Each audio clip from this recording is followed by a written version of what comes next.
දැන් මේ LPL එකකට සූදානම් කියලා දැනගන්න තියෙනවා මේ කොහොමද වැඩේ වෙන්නේ? ඔව් අපි LPL එක ජූනි 28 වෙනිදා තමයි දැනට මට මතක හැටියට දින තීරණය කරලා තියෙන්නේ. කණ්ඩායම් 5ක් සහභාගී වෙනවා. අපි බලාපොරොත්තු වෙනවා මේ සැරේ හොඳ තරඟාවලියක් ඉදිරිපත් කරන්න. මොකද අපිට අපේ රටේ LPL එක ඉතා ඉහළ මට්ටමකට ගෙනාවොත් මම හිතන්නේ අර IPL වගේම අපිට පුළුවන් හොඳ ඉදිරියට තරඟ ජාත්‍යන්තර තරඟයක් බවට මේක ජාත්‍යන්තර ප්‍රචාරය වන ජාත්‍යන්තරයේ උනන්දු වන තරඟාවලියක් බවට පත් කර ගන්න පුළුවන් අවස්ථාවක් තියෙනවා. දැන් මේ අපි දැක්ක ට්‍රේනින් කමිටුව වෙනස් කරන්න ඔබතුමාලා තීරණය කරන් තියෙනවා කියලා. හැබැයි ප්‍රමෝද වික්‍රමසිංහ මහත්තයත් චෝදනා කරලා තිබ්බා ඔහුව දැනුවත් කරේ නැහැ කියලා. මොකද උනේ අතරම?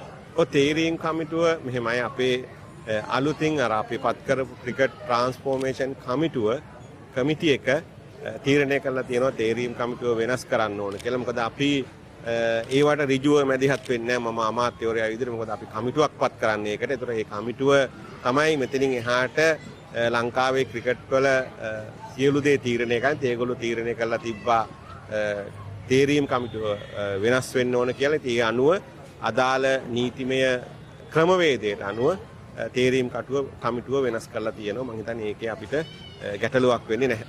කොහොමද මේ පාරත් අර මේ පෞගේ දවස්වල වෙච්ච වගේ විපර්යාසයක් වෙයිද එතකොට අලුත් තේරීම් කමිටුවට? නෑ එහෙම විපර්යාසයක් කියන්නේ තේරීම් කමිටුව ඇත්තටම බලාපොරොත්තු වෙන්නේ හොඳ දක්ෂ ක්‍රීඩකයෝ ඒ තරඟාවලි වලට තෝරගන්න විශේෂයෙන්ම තේරීම් කමිටුවක වගකීම තමයි ඒ අදාළ ක්‍රීඩකයන් අදාළ තරඟාවලි වලට සුදුසුම අය තෝර ගැනීම කිසිම ෆේවරේෂන් එකක් නැතුව. ඉතින් මේ තේරීම් කමිටුවෙනුත් අපි බලාපොරොත්තු වෙන්නේ එවැනි ක්‍රියාවලියක්. බලමු කොහොමද ඉදිරි තරඟවලට ක්‍රීඩකයන් තෝරන්නේ කියන එක. ප්‍රමෝද මහත්තයාට උත්තරයක් යවනවාද මොකද වෙන්නේ? යවුවද එතුමා ප්‍රමෝද මහත්තයාට අපි කතා කරා. මම පෞද්ගලිකවත් ප්‍රමෝද මහත්තයාට කතා කරා. අපි එතුමාට ගැටලුවක් තියෙනවා. අපි ඒ වෙනුවෙන් මැදිහත් වෙනවා. මම හිතන්නේ එහෙම විශාල ගැටලුවක් ඇති වෙන්න විදියක් නැහැ. ට්‍රාන්ස්ෆෝමේෂන් කමිටි එකට අවශ්‍ය නම් තේරීම් කමිටුව වෙනස් කරන්න අපි ඒක කරන්න ඕනේ. ඒක මට බලපෑම් කරන්න බෑ. මෙයා තියාගන්න, මෙයා එපා, මෙයා ගන්න කියලා. ඒක ඒගොල්ලෝගේ වැඩේ. අවුරුදු 2ක කාල සීමාවක් තියෙනනේ. එතකොට ඇයි මේ එකපාරට මේ හදිසි තීරණයකට ගියාද? නෑ අවුරුදු 2ක ඒකේ උපරිම කාලය තමයි අවුරුදු 2ක් කියන එක. නමුත් ඒ තේරීම් කමිටුවට අවශ්‍ය වෙලාවක ඕන නම් වෙනස් කරගන්න පුළුවන්. ඒක නිශ්චිතවම හරියටම අවුරුදු 2ක කොන්ට්‍රැක්ට් එකක් වගේ එකක් නෙවෙයි. ඊට කලිනුත් අඩු කාලවලදී තේරීම් කමිටුවල සමාජිකව වෙනස් වෙලා තියෙනවා. දැන් මේ ඩොලර් නැහැයි කියලා විපක්ෂයෙන් චෝදනා කරනවා. ඩොලර් සංචිතව නැහැයි කියලා. ඇත්තටම මේ රට ප්‍රශ්නක දින්නේ මොකද තත්ත්වය? නෑ අපි මේක දිගටම කතා කරා. මම පෙරේදත් මේක පාර්ලිමේන්තුවේ කිව්වා. රටක ආර්ථික අර්බුදයක් කියන්නේ එකක්, විනිමය අර්බුදයක් කියන්නේ තව එකක්. විනිමය අර්බුද ගණනාවක් ඇති වුණාම තමයි රටක ආර්ථික අර්බුදයක් බවට පත් වෙන්නේ. නමුත් අපේ රටේ විනිමය අර්බුදයක් තියෙන එක හැමෝම දන්නවා. ලෝක වෙළඳපොලේ ඇති වෙලා තියෙන තත්ත්වයක් එක්ක යුදමය තත්ත්වයක් තියෙනවා. ඒක අපේ රටේ විතරක් නෙමෙයි ඉන්දියාවට අනිත් රටවල් වලටත් බලපානවා. ඒක ඇතුලේ තමයි අපිට ජනවාරි වල පෙබරවාරි වල ඉඳලා මේ වෙනකොට 5 ගුණයකින් අපේ කනිජ තෙල් ආනයනයේ වියදම ඉහළ ගිහින් තියෙනවා. ඉතින් ඒකත් එක්ක අපිට කෙටි කාලීන ඩොලර් අර්බුදයක් පැන නැගුණා. නමුත් ඒක අපි සමනය කරගෙන තියෙනවා. මොකද ඩොලරයට අනුපාතය තීරණය වෙන්නේ ඩොලර් එකට තියෙන ඉල්ලුම සැපයුමත් එක්ක.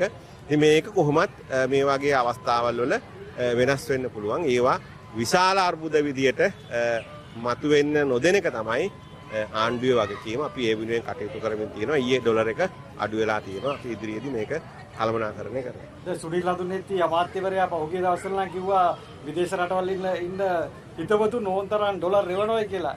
ලැබෙනවද? මොකද වෙන්නේ? ඔව් විදේශ රටවල ඉන්න හිතවතුන් ඩොලර් එවන හින්දා තමයි ඉතිහාසයේ වැඩිම විදේශ ශ්‍රමිකයන්ගේ ප්‍රේෂණ ලංකාවට වැඩි වෙලා තියෙන්නේ. ඒක 7000 සීමාවත් පහු කරා ගිය අවුරුද්දේ. ඉතින් ඒක නිසා ඒ ආණ්ඩුවට තියෙන විශ්වාසය ඒ විදේශ ශ්‍රමිකයන් රටට තියෙන කැමැත්ත සහ ඒ අය රටට දක්වන සහයෝගය දීලා තියෙනවා. ඒක සංඛ්‍යාලේඛන වලින් ඔප්පු වෙලා තියෙනවා. සමහර අය කියන 100ට දෙන්න කියලා මේ කරගන්න බැරි නම් මොකද වෙන්නේ?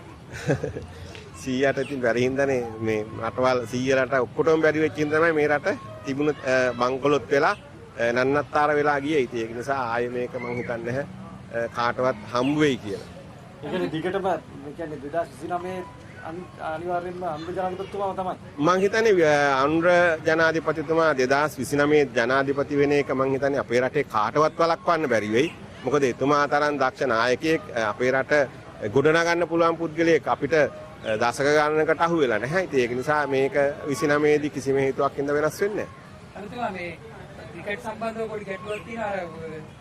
යම් ගැටලු හින්දා අයින් වෙලා ගිය ක්‍රීඩකයෝ වගේක් ඉන්නවා. ඒගොල්ලෝ ගැන මොකක්ද ඉදිරියට ගන්න තීරණය? යම් ශරීරසෝතාවේ මොකද යෝගතාවයේ පෙන්වන්න බැරි වෙලා අයින් වෙලා ගිය ක්‍රීඩකයෝ දෙන්නේ තුන් දෙනෙක් විතර ඉන්නවා. අයින් වෙලා ගියේ නැහැ. ඒගොල්ලොන්ට කිව්වේ අර යෝගතාවය පෙන්වන්න කියලා. මම හිතන්නේ ඒවා දැන් නිවැරදි කරගෙන ඇති කියලා විශ්වාස කරනවා.